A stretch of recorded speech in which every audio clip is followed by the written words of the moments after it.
I genuinely wish that leftists would record a million more podcasts and rants like this one. It's exactly the sort of messaging that got Democrats demolished in 2024. I'd be very happy if they kept it going through the midterms and on to 2028. It's probably a cliche to point out that if you want to talk like a Klansman in the year 2025 without losing your job, the path of least resistance is to identify as a member of the left. I mean, listen to these people for 5 seconds and they're guaranteed to extol the virtues of racial hierarchy, domestic terrorism, spraying swastikas on other people's property. Really, it's like they compete to outdo one another. They'll say, for example, that the Trump administration shouldn't deport illegal aliens because rich white people need someone to do their gardening for them. Or they'll tell you that the idea of enforcing laws is inherently racist because laws disproportionately affect black people. Now, all that is to say, without a doubt, Democrats have perfected the art of coming up with new ways of insulting and ultimately demeaning various quote unquote minority groups, even though they claim that they're not interested in doing so. They claim that they're doing the opposite. But even with this well-deserved reputation in mind, you really have to hand it to a woman named Jennifer Welch. Now, admittedly, I didn't know anything about Jennifer Welch until I heard this story. Apparently, she's an actress and a podcaster, presumably with no relation to the Welsh brand of grape-based products, although I really don't know. The New York Post describes her as a former Bravo star, which seems like a contradiction in terms. But in any event, she's certainly very left-wing by her own admission. And the other day on her podcast called I've Had It, Jennifer Welch announced a boycott of all Mexican, Chinese, and Indian restaurants. She also wholeheartedly endorsed Cracker Barrel, saying it's the only place where white people should spend their money. Now, again, ordinarily, based on these statements, you'd think that Jennifer Welch is, maybe one of those dastardly white supremacists that Joe Biden and Merrick Garland were always warning us about. And yet, that's not the case, at least not to my knowledge anyway. But you can judge for yourself. Here's Jennifer Welch in all her glory explaining her new planned boycott of so-called people of color. Watch. I've had it with white people that triple trumped. Yeah. That have the nerve and the audacity to walk into a Mexican restaurant, a Chinese restaurant, an Indian restaurant, go to perhaps their gay hairdresser. I don't think you should be able to enjoy anything but Cracker Barrel. And if you want to triple Trump and you want to browbeat DEI and you want to browbeat gay people and you want to browbeat black people as you've been doing for 400 years, and you want to browbeat this generation of immigrants that come over here and open up businesses earnestly, pay their taxes, you want to demonize them and call them rapists and felons and all this, when the felon is the teeny weeny mushroom piece of Cankle's McTaco at the top of the ticket. I have had it from top to bottom. White people that triple Trump should be banned, boycotted from enjoying the best thing that America has to offer, which is multiculturalism. Get your fat asses out of the Mexican restaurant. Get your fat asses over to Cracker Barrel, because nobody wants to see your mug ass, teeny weeny, pink arm, big gut around. Nobody wants to see that. No one. Now, not that it's the most important part of this very important story, but I want to clarify a technical point first. Initially, I assumed that the term triple Trump meant people who had voted for Trump 3 times.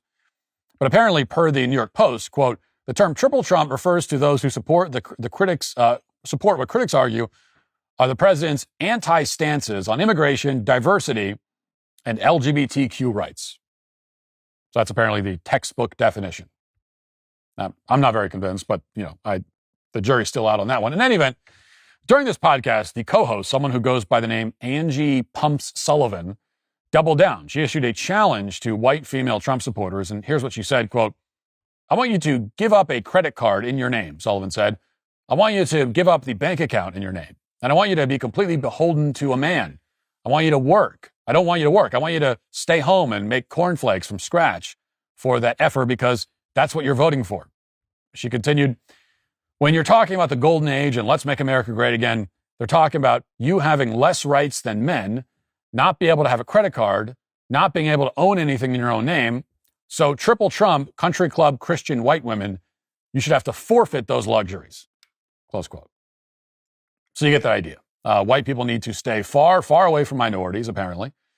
And white women, for their part, need to make cornflakes from scratch while staying at home all day because they're not allowed to have any contact whatsoever with the outside world. We're told that because, white people voted for Trump, that all this makes sense. Let me be blunt. We live in a culture of weakness and spiritual apathy. But this August, there's an opportunity for something radically different on the Hallow app, St. Michael's Lent. This isn't some feel-good spiritual trend. It's a 40-day battle against the sins destroying our souls: pride, anger, lust, greed, sloth. Real spiritual warfare using the tools that actually work: fasting, prayer, and sacrifice. You'll follow St. Francis, who rejected comfort and status to follow Christ in total poverty. His life was hard, also holy. Are you willing to live that way also? The church has turned to St. Michael for centuries because evil is real, the devil is real, and the fight isn't just out there, it's in our own hearts. If you're not engaged in that battle, well, you're losing it. It's really that simple. Starting August 13th through September 29th, you'll be equipped with the Litany of St. Michael and St. Michael Novena, not to feel good, but to fight like a Christian. It won't be comfortable. That's the point. But if you're ready to suffer and grow and become someone who can actually lead a family and defend the faith, then St. Michael's Lent is for you. Anything less is just wasting time. Download Hallow for 3 months free at hallow.com/Matt Walsh. Now, as compelling as this reasoning is, you do have to wonder where this whole thing goes. I mean, if we're taking it to its logical conclusion. I mean, I'm on board, but it seems like a half measure from where I'm standing. Surely, as repentant white people, we can't stop with a simple boycott of Indian, Chinese, and Mexican food, along with homosexual hairdressers. We can't rest on our laurels after we've bankrupted all the Mexican and Indian restaurants and the gay people in the entire country, as this woman wants us to do. And after we've decided to handcuff our wives to the kitchen and spend all of our disposable income on meals at Cracker Barrel. I mean, we can't stop there. That would just be lazy. In the interests of racial justice, there's simply no doubt that we have to go a step further to really demonstrate our commitment to the mission of equity and to honor Barack Obama's legacy. So here's an idea. Perhaps for the benefit of all these oppressed racial minorities, we should spare them any contact whatsoever with any innovations or inventions that were made by the tainted hands of white people. That's the only way to truly prevent white supremacy from impacting anybody else. We should channel Jennifer Welch and keep all those people far, far away from devilish white supremacist inventions created by notorious white supremacists, such as, the printing press and computers and the telephone and the internet, airplanes, motor vehicles, air conditioning, like everything in modern society. They could forget about penicillin too. Only once racial minorities are permanently grounded, forced to communicate with smoke signals and carrier pigeons without the benefit of modern medicine, only then can true racial justice be achieved.